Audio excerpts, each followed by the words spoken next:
Welcome back, fellow time travelers. Today we'll be setting the Wayback Machine all the way back to the early 2000s, as we take a look at a laptop that wouldn't feel at all out of place next to a modern ultra-portable. At least until you looked at the specs. This is the Compaq Presario 305. It's running an Intel Celeron processor clocked at 333 MHz, coupled with 64 MB of PC100 memory, upgradable up to 128. The display is an 11.3-inch LCD panel capable of resolutions up to 800 by 600, and it's powered by the ATI Rage LC Pro 4MB PCI graphics chipset. For audio, it's running an ESS sound chip, although I've had not a lot of luck identifying exactly which one it is. Storage is a 4.3GB IDE drive, which came pre-installed with Windows 98. It was unveiled at the beginning of 2002 with a suggested retail price of $21.99. Compared to other laptops of the same age, the specs were pretty low for the price. But considering it's all packed into a package that's less than an inch thick and weighs about 3 pounds, that's probably to be expected. Now, unfortunately, the original hard drive was missing, but I've gone ahead and replaced it with this SD to IDE adapter. The top of the case is a metallic blue that I really dig. It has a sparkle that doesn't come across on camera, and it's a textured surface that loves to hold dust, but it looks awful pretty when it's clean. This miniaturized laptop immediately intrigued me. After all, this unit doesn't feel much bigger than the EPC 701, but it sports a better display and way more ports, and all years before the 701 was a thing. But then again, there is a pretty drastic price difference between the two. Let's take a quick look at all the steps that were taken to make it as small as possible. For one, the battery for it is an external affair, clipping onto the bottom and hanging out at the back of the unit, and pivoting to allow it to angle the keyboard for typing. And behind the unit you'll find the usual ports including USB, parallel, serial, and VGA.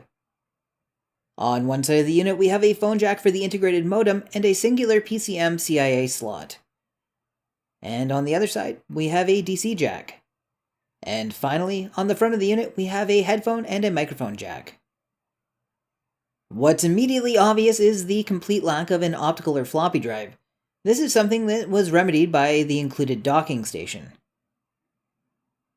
The rear of the docking station gives you the same ports as the laptop itself, but also gives you dedicated ports for a PS2 keyboard and mouse. Around front, we have a 3.5-inch floppy drive, as well as a CD-ROM drive for all your floppy and CD reading needs. The dock also upgrades the audio from a single mono speaker built into the laptop to dual stereo speakers, which sound way better. Of course, adding the docking station adds all that thickness saved back in, and altogether it ends up being nearly 2 inches thick at this point. And of course, when you're done with the dock, you can just push the release button on the side and the laptop slips right out. The keyboard on the 305 is pretty cramped, and the keys are squishy and not very satisfying. Actually, it's a lot more than the keyboard that's squishy. The entire top of the unit actually has quite a bit of flex in it. And the touchpad is also tiny and not super fun to use, so I'll be using an external mouse for the majority of this video. Well, now that we've had the tour, let's put it through its paces and see how it fares as a retro gaming device. And where else should we start off with retro gaming than DOS? I was anxious to find out how the sound card handles DOS games, so I started with Duke Nukem 3D. And while the sound effects are good, the MIDI playback is just alright. It's not the worst that I've heard, the notes are all on key and mostly accounted for, but the Duke Nukem theme song just lacks its punch.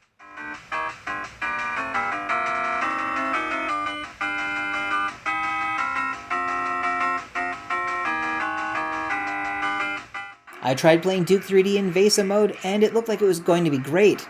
But shortly into gameplay I started getting weird graphical stuttering, so back to 320 by 240 mode it is. Other than that, Duke runs as well as you'd expect on a machine that basically quadruples its minimum requirements.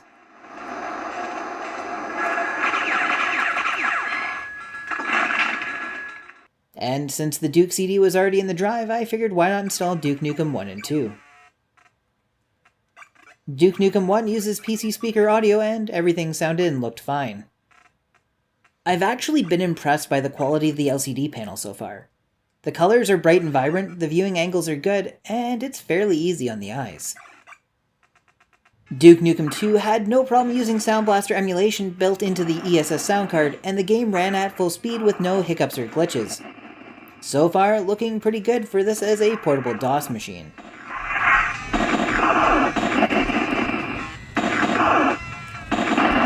The Star Trek 25th anniversary uses MIDI music and wave sound, and both sounded really good.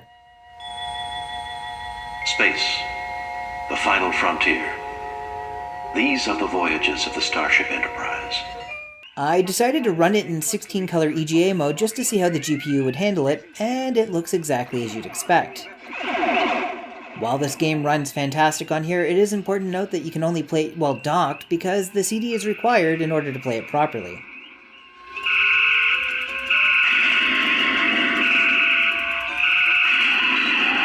Of course, if you're like me in 2002, you're looking at this new device to see how it's going to fare at a LAN party. So I thought I'd try Unreal Tournament to see what kind of fragging action this thing would support. But it kept freezing on launching and never detected OpenGL mode on the card. Then after installing the latest drivers for the GPU that I could find, it started up.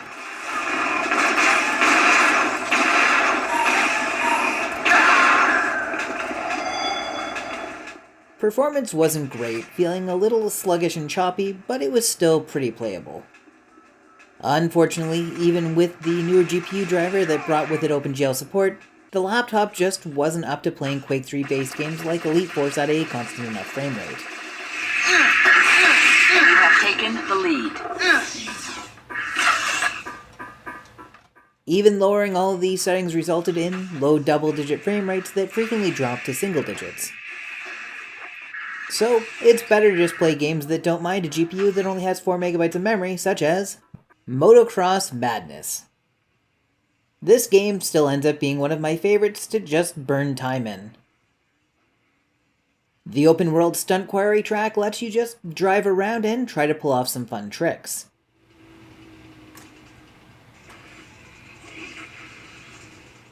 And there will never come a time that I don't find its response to out-of-boundary drivers funny.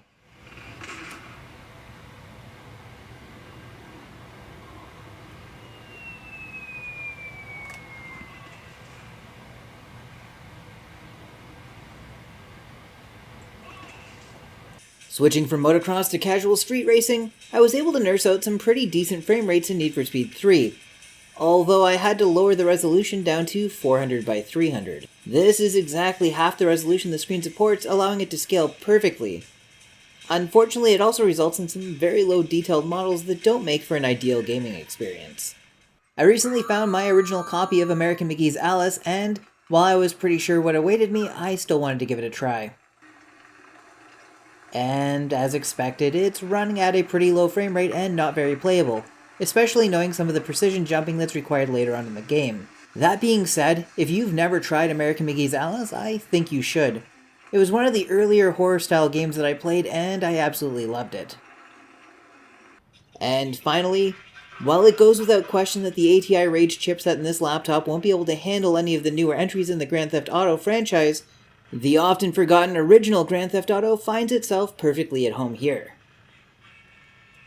Overall, I love this early Ultrabook for exactly what it is. A decently built laptop that has an amazingly small footprint even by today's standards.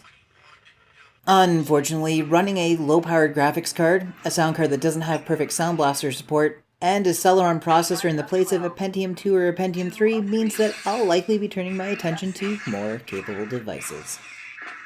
Thanks so much for watching till the end of the video. If you're new here, why not subscribe for all my future retro tech exploits? And thanks to my awesome Patreon supporters for helping make sure that I can continue to make videos like this for years to come. And I'll see you right here again in another couple of weeks.